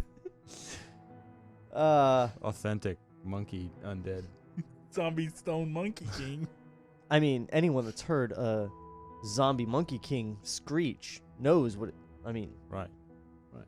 All you of gotta be that is authentic. important. An ectoplasmic green smoke seeps from the skeleton's fingers, slowly traveling over the heads of the humans. The ectoplasm separates into several individual lines that touch upon each of the gorillas. The ectoplasm encircles the gorillas' bodies. The gorillas begin to rise from the ground, high in the air. The ectoplasm appears to be carrying them toward Sun Wukong. As the gorillas travel through the air, their bodies begin to shrink, growing smaller, thinner. Yeah.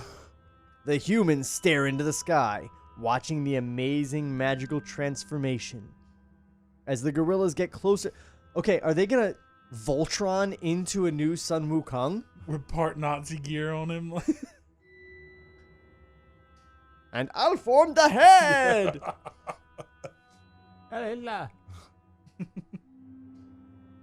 Oh my god, that's what's happening. Holy shit. I'm so excited. As the gorillas get closer to Sun Wukong, their bodies have shrunk into tiny hair-like substances. When the gorillas arrive at the skeleton, they attach themselves to his body. We see that the shrunken gorillas are actually individual hairs on the skeleton's body. As the countless hairs converge, the skeleton begins to take shape, form. Sun Wukong comes to life. He is unlike anyone or anything we have ever seen. Half human, half monkey. No. Say that again. Say that right. Half human, half honky is what the script says. Here, for those of you watching the video, I will zoom in. Half honky. His face is covered That's with me. Half human, half honky. His face is covered with wrinkles. His wide eyes are coal black, probing, warm. When he smiles, it is devilish but incredibly charming. His movements are perky, quick, an extremely adorable little monster, little fellow. Instantly lovable, but there is a strong, powerful presence about him. He is indeed a heavenly figure. Sun Wukong looks over the congregation. Everyone falls to their knees. Claire, Betsy, Scraggy, and a reluctant Kajor do the same. Sun Wukong paces through the clearing. He looks into the many graves. He is distressed, troubled. His wrinkled face twists into furious expression. He raises his golden hooped rod to the sky. He screams. His old voice creaks and groans. Someone be Sun Wukong. I've read too much. We cannot bury these men. No. We cannot bury these men. He's He's old. He is old, but the Monkey King is like Asian. An Asian. Oh, you just want me to hit it again? No, I'm serious. No. Like a Monkey King is Asian. That old voice you were doing was great. We cannot bury. We cannot bury these men. This is a garden of life, not death. Betsy whispers to Claire. Why is he speaking in English? He's a heavenly being. According to legend, when a heavenly being speaks, men of all countries can understand him. We hear him in English. The pygmies hear him in their language.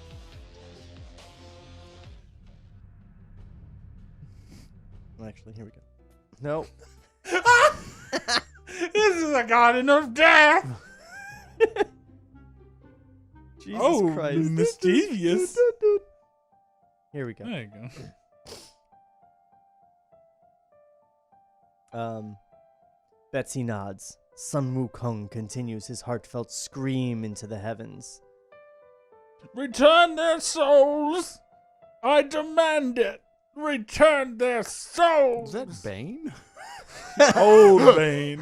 Return their souls. Return their souls! A few moments pass. Then, a thick white cloud eclipses the sun. A small hole in the cloud allows one ray of sunlight to shine through. The ray shines down upon one particular peach tree. Sun Wukong turns to that peach tree. He raises the golden hooped rod toward the tree. He begins to sing an unusual hymn. Suddenly, several peaches magically fly from the trees. They congregate above the golden hooped rod. Sun Wukong sends several peaches flying off screen. Camera follows the magical peaches as they separate and fly into each grave toward the bodies of the dead pygmies. Each body is hit with an individual peach. Just throwing fruit at dead bodies. Eat this. I demand it. I demand it. When the peaches make contact with the dead bodies, there is a small, colorful explosion, a small fireworks display. The bodies erupt with a bright golden glow. A few moments pass. One of the bodies stirs, moves. The body sits up, gets to its feet. Another body does the same. So does another, and another. Soon the various pygmies climb out of the graves. Their wounds have disappeared. Their life has been restored. Sun Wukong flings the remaining two peaches into the graves of Indiana and Bobala. Y'all are last! There is a small explosion, followed by the warm glow of their bodies. The wound in Indy's chest vanishes. His eyes pop open. To the delight of his friends, Indy stands, alive. He is puzzled by the surrounding grave. Claire, Scraggy, and Betsy help Indiana out of the grave. They shower him with embraces and kisses.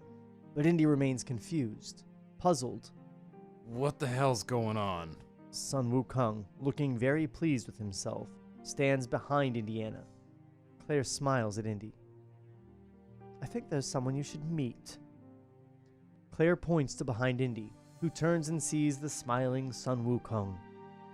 Indy is at first shocked. His face breaks into a childlike smile, filled with delight, like Indiana Jones. He then manages to utter, You're Sun Wukong. Sun Wukong steps forward. He nods and answers. You are Indiana Jones. Huh? You know me? I've watched you for many, many years from the heavens. Fuck this movie! I was fascinated. Watching you bang all those bitches at the college. You should have let the brown-haired one kill herself.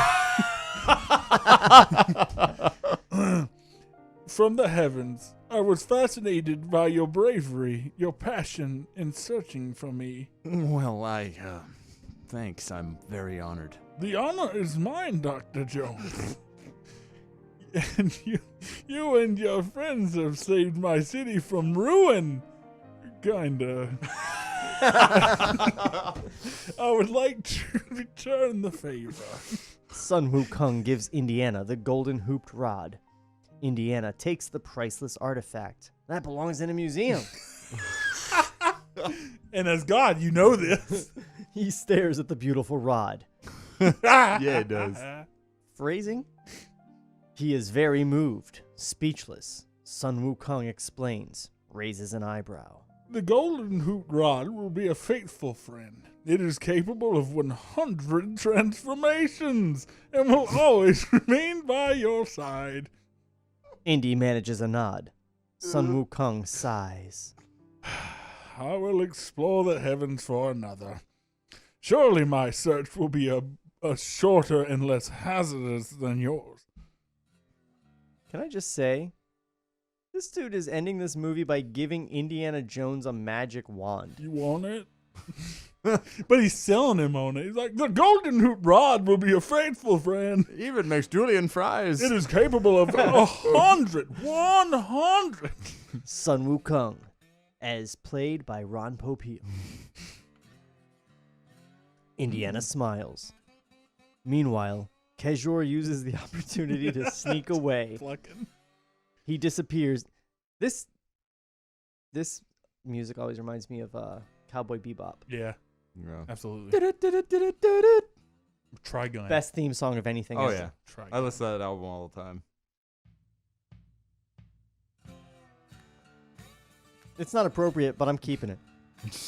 Vash the Stampede. Meanwhile, Kejor uses the opportunity to sneak away. He disappears into a cluster of peach trees. He climbs the smallest tree. The greedy Pirate King begins to pick several peaches, hiding them in his pocket. Sun Wukong looks over the healthy, restored community of pygmies. The Monkey King smiles. With my city alive again, I will be able to return to the heavens. Warm smile to Indy and the others. Goodbye, my dear friends. I'm gonna take all these gorillas with me! So long. 99 more transformations for you to figure out. I'm going to say Sun Wukong is the origin story for all gorillas. All gorillas on Earth were the hairs of his body when he died. Oh, that's some Greek shit. Now there are no more gorillas on Earth. Right. Yeah, So- we don't have them. So someone's like looking in a cage that has a little kitten going, where the fuck is Coco? Coco! This is 1985. This is the height of Coco fame. Oh, yeah. Sun Wukong again raises his arms. Green ectoplasm again emanates from his fingers. The individual strands of hair fly from his body in a reversal of what we saw only moments ago. The strands of hair fly through the air. They grow larger, larger, until they resume the shape of the gorillas, falling and crushing everyone in sight. Sun Wukong has returned to his skeletal form. He turns and walks back to his resting place. The pieces of broken glass reassemble, sealing the tomb. Kejor, his pockets stuffed with peaches, hurriedly rejoins the others. Tiki embraces Bobala, glad to have his father alive. Bobala, resuming his position as ruler, leads his people out of the garden. Indiana, clutching his golden hooped prize, exits with the others. Exterior city gates the following morning. Indiana, Claire, Betsy, Scraggy, Kejor, and the pirates and crew members have gathered outside of the city walls for the journey home. They are saying goodbye to Tiki, Bobala, and the other pygmies. Claire and Tiki exchange a tearful farewell, communicating in hand signals. They share a final embrace. Bobala again thanks Indiana for his help. Thanks for getting me killed. Betsy says goodbye to the many gorillas. Betsy communicates in gorilla hand motions and growls. Indiana, holding the golden hooped rod, turns and moves across the drawbridge. The others follow. The entire city of pygmies and gorillas cheer for their departing friends. Indy and the others disappear into the clouds, walking down the mountain path. The lost city glistens in the background. The drawbridge closes until the next visitor arrives. Dissolve 2, exterior mountain path. A few hours later. I don't know how we still have like 6 or 7 pages left. This is insane. Setting up for another movie. Yeah, we're getting there. Crystal Skull. Crystal what now? Yeah, bring back Crystal Skull. Aliens. LaBeouf. LaBeouf. Early afternoon. The sun is hot, scorching. Indy and his party rest. They nap in a shady section of the path. Camera pans the snoozing bodies of everyone, coming to a stop at Indiana. The golden hooped rod rests beside Indy. A hand comes into frame and grabs the staff. Other hands move into frame. They steal Indy's whip and revolver. They take all weapons from Scraggy and his crew members. Indiana is awakened by a sword at his throat. Indy reaches for his gun and whip. Gone. He looks up. Kejor stands over him, holding the sword in one hand and the golden rod in another. Indy turns.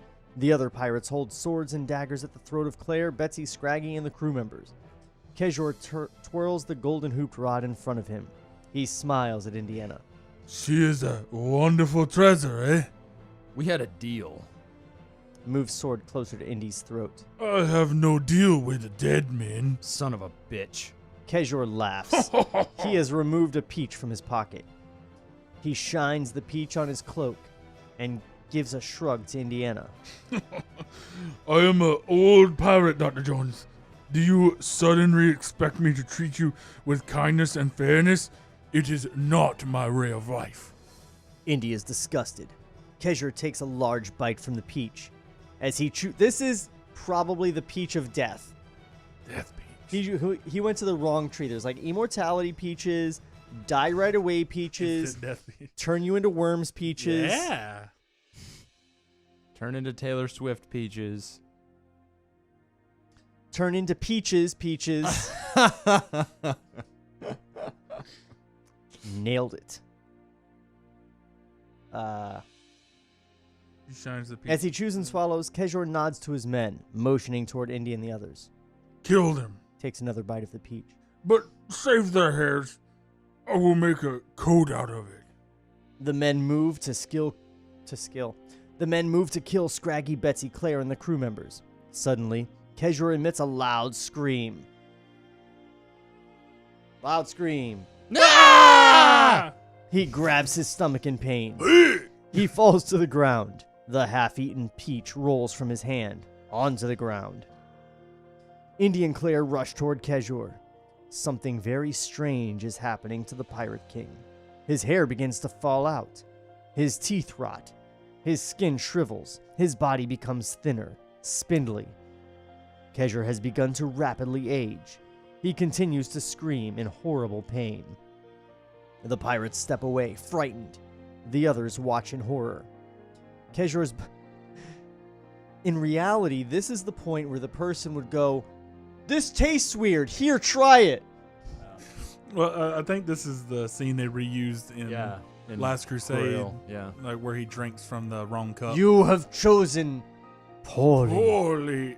Except instead of making it a false grail, it's a peach. Wrong peach.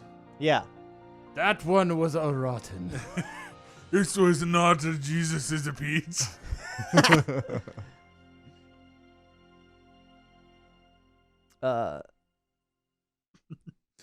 You have dieted poorly.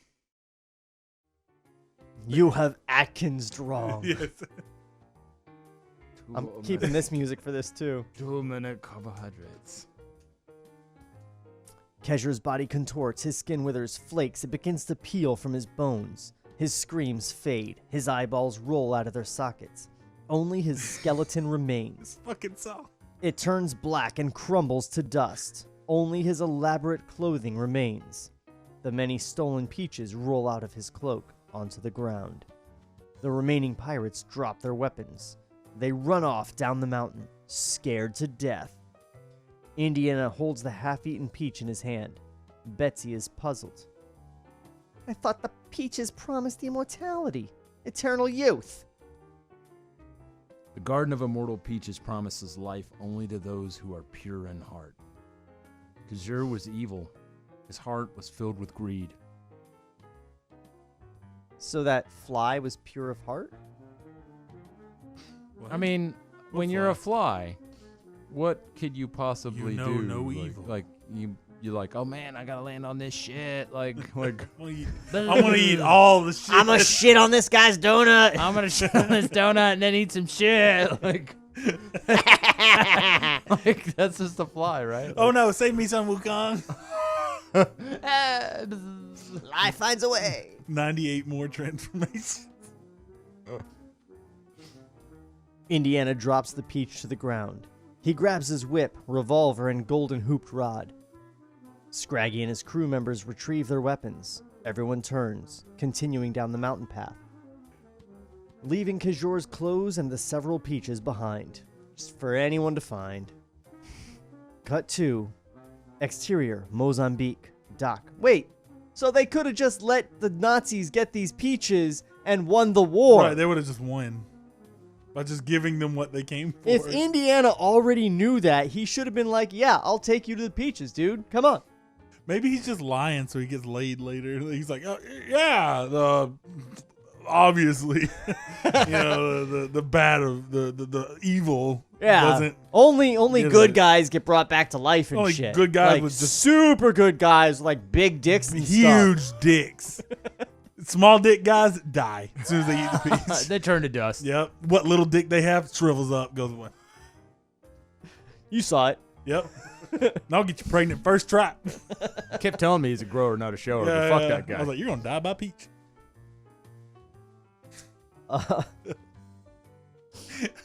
Exterior Mozambique dock. A few days later, passengers board a large ocean liner bound for the United States of America. You think they made her ride back in the banana barrel? Yes. Yes. Indiana Jones is here, bags packed. He holds a rectangular wooden crate covered with the words fragile. The golden hooped rod is obviously stored inside. Obviously. Indy is waiting for someone. He impatiently checks his wristwatch, looking around. He grumbles to himself. Where's Betsy? The boat leaves in 5 minutes. Suddenly, a horn interrupts. Indy turns to the direction of the sound. It is Scraggy. He is wearing driving goggles. He rides a battered, bruised motorcycle attached to a rickety sidecar. The word taxi is painted on the sidecar's exterior. Scraggy pulls up beside Indiana. Scraggy jumps off the motorcycle. Excitedly, he runs toward Indy. Oh, Indy! Indy! I want to give you something for your journey. Scraggy fumbles through his pockets. He removes a small bottle of purple liquid. He holds it out to Indy. Take one drink before bed. It keep out all bad spirits. Indy declines. He flashes a flask of whiskey from inside his coat pocket. Thanks, Scraggy. But we'll keep this. But this'll keep all the bad spirits. Fuck. Keep out all the bad spirits. There's bad formatting here, too. But this'll keep out all the bad spirits. Scraggy shrugs. They are suddenly interrupted. Indy! Indiana turns. Betsy and Claire walk toward him. Indy looks at Betsy, puzzled. Where are your bags? I'm not leaving. But, huh? But you have to finish school. I'm staying on as Claire's assistant. Indy shoots a jealous glance to Claire, then back to Betsy. But you're my assistant. Not anymore. I'm having my credits transferred. Why? Claire is a brilliant teacher. So am I. Yes, but I don't offer a course in seduction. You stay out of this. Indy, I thought you wanted me out of your life. That was before I realized how gifted, how talented you are, and I mean, Flexible. I could really use you. I could really use you. Especially aboard ship for 3 weeks. It gets terribly lonely. I warned you. Indy, I've learned a lot from you, but it's time I started concentrating on a career in anthropology instead of romance. You've certainly developed a mature attitude. Thanks to you. You know, I always thought of you as my knight in shining armor. Really? But now, I'll think of you as the father I never had. Oh, terrific. Claire walks up to him. She extends her hand. Dr. Jones, although your libido is questionable, your bravery and intelligence are exceptional. It has been an honor working with you. Why, thanks. Indy leans toward Claire, as if he's going to kiss her. He raises an eyebrow, speaking in his smoothest, most suave. You know, Claire, there's something Yes. I've been wanting to do Yes. since we first met. Leaning forward, Indy closes his eyes to kiss Claire, but Claire moves away. Bonzo the gorilla enters the frame. Bonzo kisses Indy on the lips. Indy opens his eyes. He tries to move away, but the gorilla will not move, wrapping her arms around Indy. The gorilla wrestles Indy to the ground. By using gorilla hand motions and grunts, Claire manages to persuade Bonzo to move away from Indiana. This is the first time this music has been super appropriate. It's perfect. Indy wipes his mouth. Claire, Betsy, and Scraggy are laughing. Betsy explains to Claire, "Sorry, I guess I left a cage open. She followed me." The ocean liner's horn sounds. It begins to drift away from the dock. Indiana turns and runs up the stairs, leading to the boat. The boat is a few feet from the dock. Indy leaps onto the boat. He makes it, just in time. Indiana pauses, suddenly upset. He realizes that he's forgotten the golden hooped rod. It sits on the dock, at Scraggy's feet. As the ocean liner pulls away, Indy is about to scream to his friends, but Claire picks up the crate. She shrugs to Indy. The ocean liner pulls further from the dock. Indiana is helpless. He can't go back. Dissolve 2, interior, Claire's room, that evening. Claire is sound asleep in bed. I don't know why this scene is happening. Camera pans to a corner of the room. The wooden crate holding the golden hooped rod rests here. Suddenly, the box's nails begin to twist, turn, as if they were being turned by invisible hands. They fall out of the box, dropping to the floor, one by one. The box slowly opens. The golden hooped rod shimmers in the moonlight. Suddenly, the staff begins to move, twisting, shrinking. It changes shape, turning into a golden eagle. The bird slowly flaps its wings and flies out the open window, into the night. Claire continues to peacefully sleep. Cut to exterior, ocean liner, night. No, ocean, night, excuse me. The full moon illuminates the night sky, shimmering across the ocean waters. Countless bright stars sparkle in the night sky. Indy's ocean liner sails across the water. The image of an eagle appears in the night sky, silhouetted against the moon. Interior, ship cabin. Indiana Jones is sound asleep in his bed. The room's porthole mysteriously swings open. The golden eagle flies inside. The eagle transforms back into the golden hooped rod. The rod leans against the wall. The moonlight reflects the rod, shining into Indiana's eyes. Indy wakes. He sits up and sees the golden hooped rod. At first, he is shocked. He touches the rod, then comes upon a realization. The creaky voice of Sun Wukong fills the soundtrack. The golden hoop. Wait. The golden hooped rod will be a faithful friend. It's capable of 100 transformations and will always remain by your side. Indy stands. He turns and looks out the porthole. A dreamy, satisfied smile covers Indy's face as he stares at the stars above. Dun, dun, dun, Soundtrack music dun, soars. dun. Camera pulls back to extremely long shot of the ship sailing across the ocean. The end.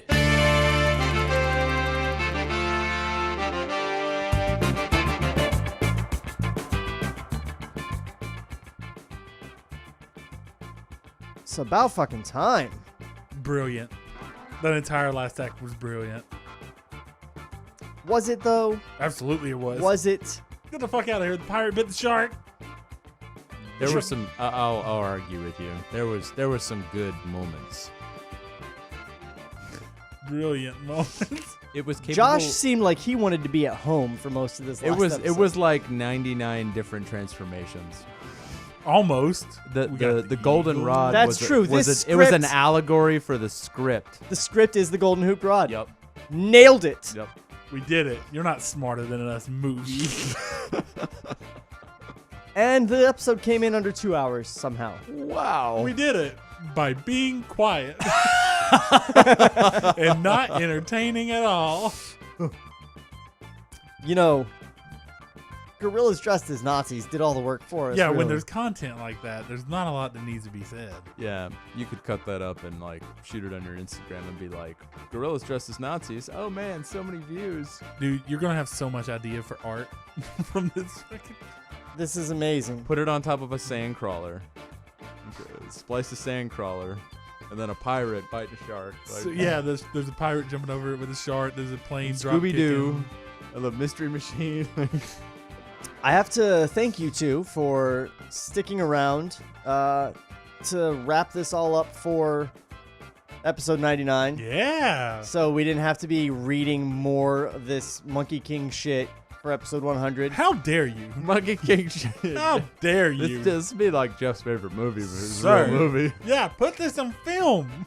I So- want this. Come hell or high water, no matter what we have to finagle. Remix. Uh-oh. Don't like that. I think this episode's gone too long and the computer has had enough. But we are going to get Kelly in here with the both of you so we can be all four of us together finally for once. It's why I did all of this. I'll believe it when I hear It's so it. we could all fit right here. Where are you, Kelly? I've never met Kelly. You will. You have. Shut up. We all went to see a movie You're together. ruining the lore. Who's Kelly? So, Jeff would like you to know that he doesn't have anything special online. Correct? I did send you that email, yes, unfortunately. Yes. I mean, not on anywhere but Pornhub. That's true. Check out pornhub.com/Mia Khalifa. Some of Jeff's best work. That's true.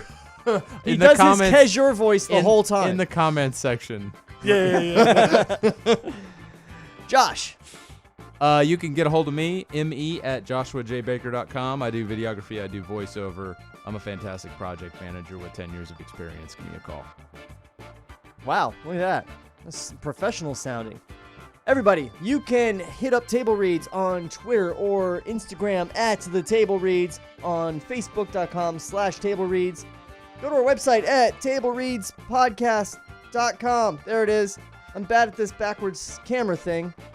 And we're going to be on Patreon soon, so look forward to that, where you'll be able to access our shows real early on a live stream, joke around with us before and after the show, and hang out. We'll figure out some more stuff, too. Next week, the 100th episode of Table Reads. I'm very excited. I'm going to get drunk. We're going to do That's a good idea. Absolutely. I'm going to be the White Claw outlaw. We're going to do the 1970s attempt at making Lord of the Rings as one fucking movie. Super excited. Going to be all four of us for the first time. 1 9-hour podcast. That's what. Non-stop. Everybody, come out for that. Like and subscribe on whatever platform you prefer. We will see you then. And until then, we'll miss you. This podcast was created by Sean McBee. For more, visit TableReadsPodcast.com. Cut to black.